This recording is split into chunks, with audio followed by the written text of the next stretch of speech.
Welcome to my life and coasters, where in this video I'm going to be going through my top 10 roller coasters that I've ridden. So yeah, that's not just going to be here in the UK, there's a couple of other places that there will be some coasters from as well. So yeah, I'll get straight into it. I'll go through my top 10.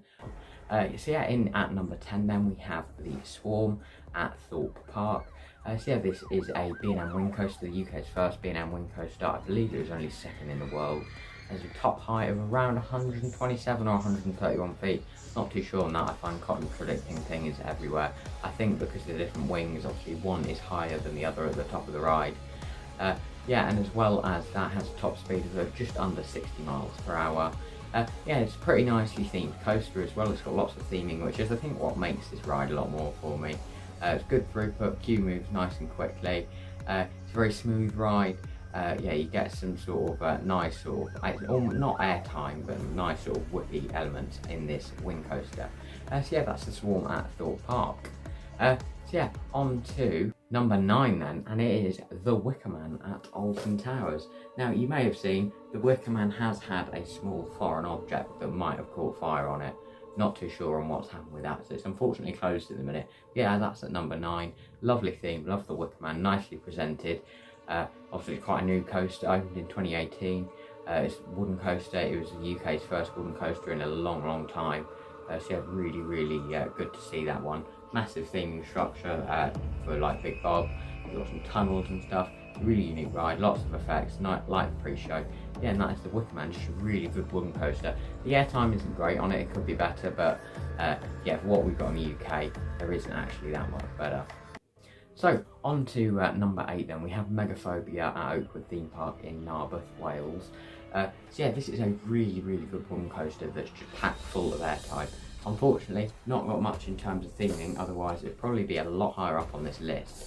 But yeah, it's really, as the physical coaster, it's really good. It's sort of all nicely in the trees, so it's a nice location. It's very basic, no theming whatsoever really, and not too sure what the theme is based around. It's got a nice soundtrack as you can hear in the background. But yeah, I just love it for the airtime. It's airtime. It's a long ride, brilliant.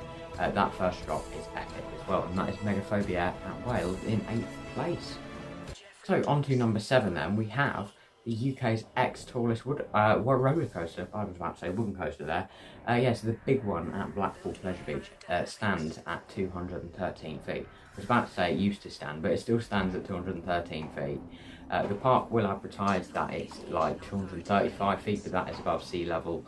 So yeah, the big one, 213 feet tall, maximum speed of 74 miles per hour. Really long ride. I believe it's Europe's longest roller coaster still, which is still a pretty nice record to have. As I say, used to be the UK's tallest. Unfortunately, fortunately it's been overtaken by Hyperia. But yeah, I really like it just for the speed that you feel going down that drop.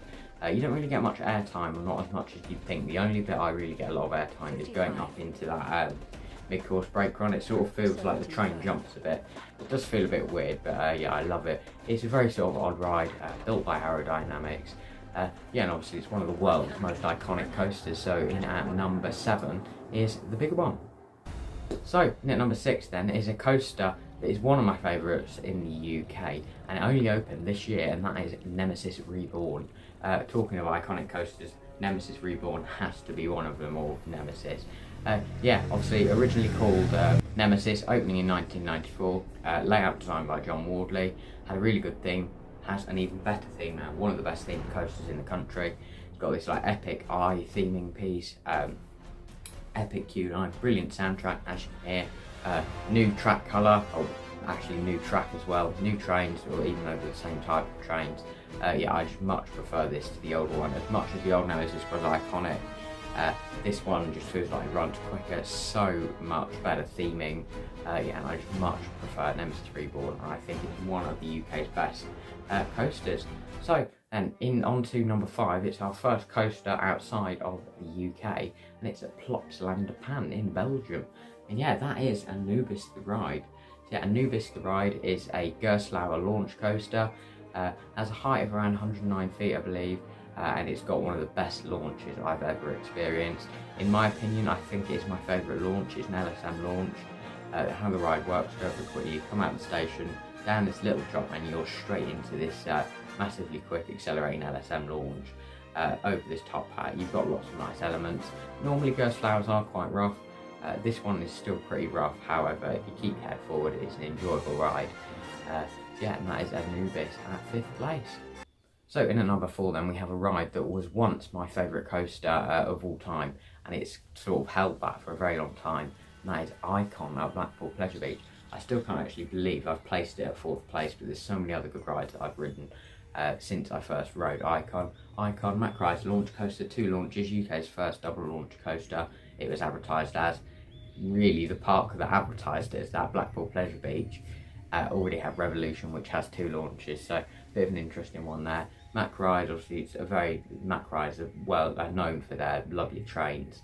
Yeah, and you have these really nice sort of lap bars that just sit on your thighs and you go upside down. It's very good. Love Icon, lots of air time. It's a very sort of, it's almost a slower ride. It's not like High Thrill. It has the top speed of around 54 miles an hour. Yeah, that doesn't really take away from Icon. Yeah, and that's Icon at number 4. So in at number 3 then, we have a ride I only rode for the first time a couple of weeks ago. Now it's not actually in the UK, however it is in the British Isles. Yeah, and that is at Emerald Park, Tir na Og. Or Tir na Og is the name of the area. The ride is called Na Fianna Force. So yeah, this is a Vekoma STC, so suspended thrill coaster. It's the newer version of the SLCs. Really love it. Lots of it really took me by surprise, this ride, because I wasn't expecting it to be that good a ride. I thought it might be like top 20 worthy, but yeah, didn't expect it to be top 3. But when I rode it, it's brilliantly themed. Like, the theming is so good in that area. The queue line is just great. The ride just goes everywhere around the queue line, interacts with another coaster called the Quest, and then when you get on it, it's got this about 110 foot tall lift hill. You go down this drop, there's lots of forceful elements, lots of inversions, near misses, interacting with the other coaster, and lots of pops of airtime. Absolutely love Na Fianna Force in Tir na Og at Emerald Park in Ireland.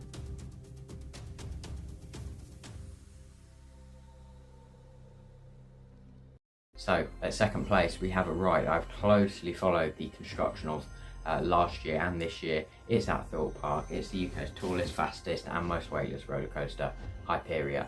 So yeah, Hyperia, Mack Ride's hyper coaster, the tallest Mack Rides in the world. It's got a maximum height of 236 feet and maximum speed of 81 miles per hour. Yeah, and it's at 14.8 seconds of airtime. So yeah, Hyperia is a brilliant, brilliant coaster. Unfortunately, it does lack a bit in the theming. It's nicely stylised, has a lovely soundtrack. Yeah, other than that, the theming is quite sparse. However, if we're going off just the actual coaster, you go up the station, you've got this awesome turn, and the ride is just epic from there. Up the lift hill, already on the lift hill, which is brilliant. Take this first drop, which is it feels like such a long first drop as you twist round. The best first drop I've ever ridden, in my opinion. And then you go sort of over this non-inverting Immelman. You've got a big sort of outer bank at the end. I think they call it an outer banked airtime hill. First of its kind element, absolutely love that. You got this stall. Now I think I'd almost place Hyperia higher if it wasn't for this stall. It's a good element, I just don't like hanging upside down for that long. Yeah, that is Hyperia though, at 2nd place at Thorpe Park, obviously opened in 2024. So yeah, on to my favourite roller coaster that I've ridden now. It's the Ride to Happiness. Yeah, the Ride to Happiness is a phenomenal coaster, which from start to finish has just really thrilling elements. Absolutely love it. It's got on-board audio. You go out the station, you've got this really slow roll, which I really like the hang time on for some reason. You go into this launch, it's not a rolling launch, you do stop before you launch, up this big sort of top hat, lots of airtime, full of airtime, few inversions, 5 inversions on this ride, very intense, a lot of spinning, and the top speed isn't even that high. It's only got a top speed of about 55 miles an hour. So really, I didn't expect it to be much more thrilling than Icon, but it certainly packs a punch. That is the Ride to Happiness. Yeah, Plops under Pan in Belgium, absolutely adore that ride. Yeah, and I think it might be quite a long time before anything tops that for me. Yeah, that is going to do it for this video. Hope you enjoyed it. Sort of going to end the first sort of lot of these top 5 and top 10 videos. I will be making another one in the near future, which will hopefully be my top 5 theme parks. So stay tuned for that one, and I'll see you in the next one.